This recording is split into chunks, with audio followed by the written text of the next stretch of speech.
Muscadine and Scuppernong grapes. I love to say their names and I love to eat them. And I love this time of year when they come in to North Carolina in commercial orchards and in people's backyards and just growing wild in the woods. I've got a nice big bowl full. Now muscadines are the purple, the dark colored ones, and muscadine is also the name for this entire family, of which there are many varieties. The main exceptional variety is Scuppernong, and a Scuppernong can be green as a green apple, as a Granny Smith. It can be bronze like a trophy.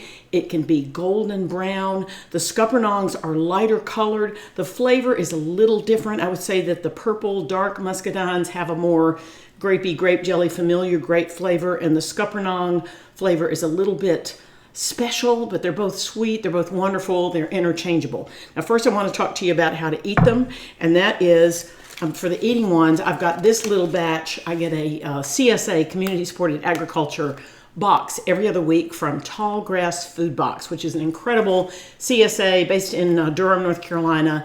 And they gather produce from black farmers all over North Carolina.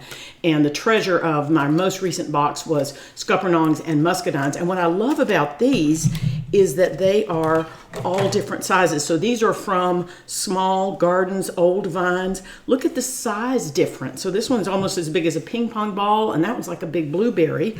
And look at the color. These are such a deep bronze and golden. The Scuppernongs, that one goes to the producer. So anyway, these treasures. But the way that you eat them, if you're just out in the country,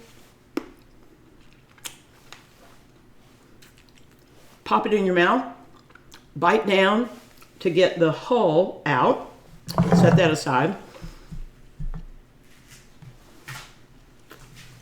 And then usually most people will send back out the seeds because the seeds are really big. I'll show you, you'll see that as we go along. So chew down, get all the juice, and get rid of the seeds like you would with the watermelon and the skins. That's if you're just going to eat them. Now, if you want to bake with them and make a grape hull pie, a muscadine or Scuppernong pie, as I love to do, you got to get the seeds out.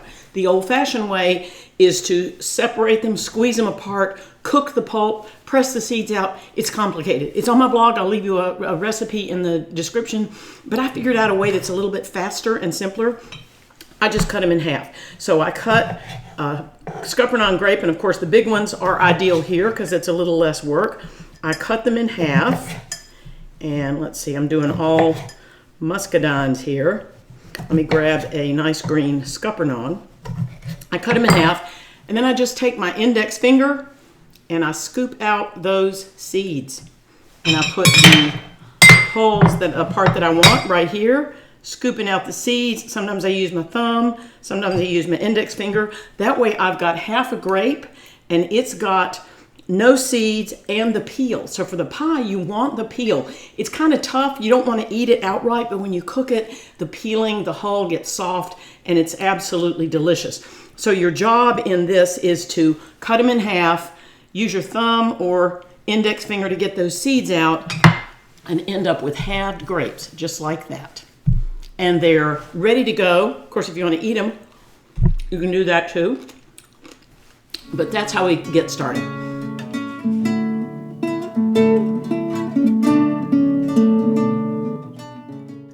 Let's start with the dry ingredients: sugar, flour, and salt. We're going to mix them together really, really well. And then we're going to add the grapes and coat them evenly. You're tossing and turning and getting them all mixed up. Next, we pour this filling of grapes into the pie crust and top it with the tidbits of butter and the vinegar. Now your filling's ready.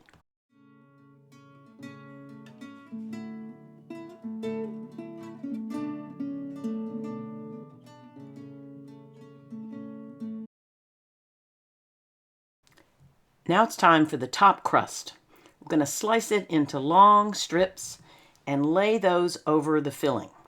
Now, if you know how to make a lattice top, do that.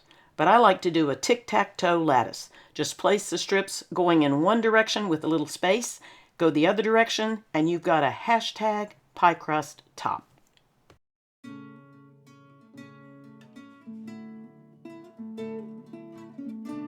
Next step is to press those strips onto the side crust and then trim them up, fold them in to make a nice edge, and then crimp that edge to make it pretty. Place your pie on a baking sheet to catch any bubbly juices as it cooks.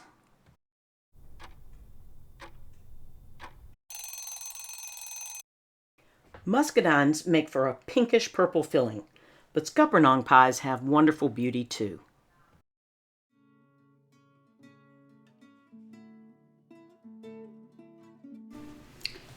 And that's how we get to Muscadine Scuppernong Grape Pie.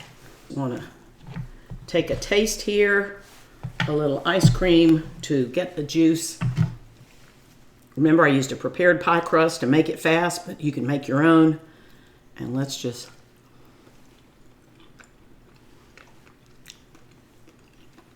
whipped cream, ice cream, optional.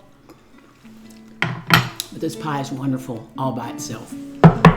Track down some fall grapes and make this grape pie.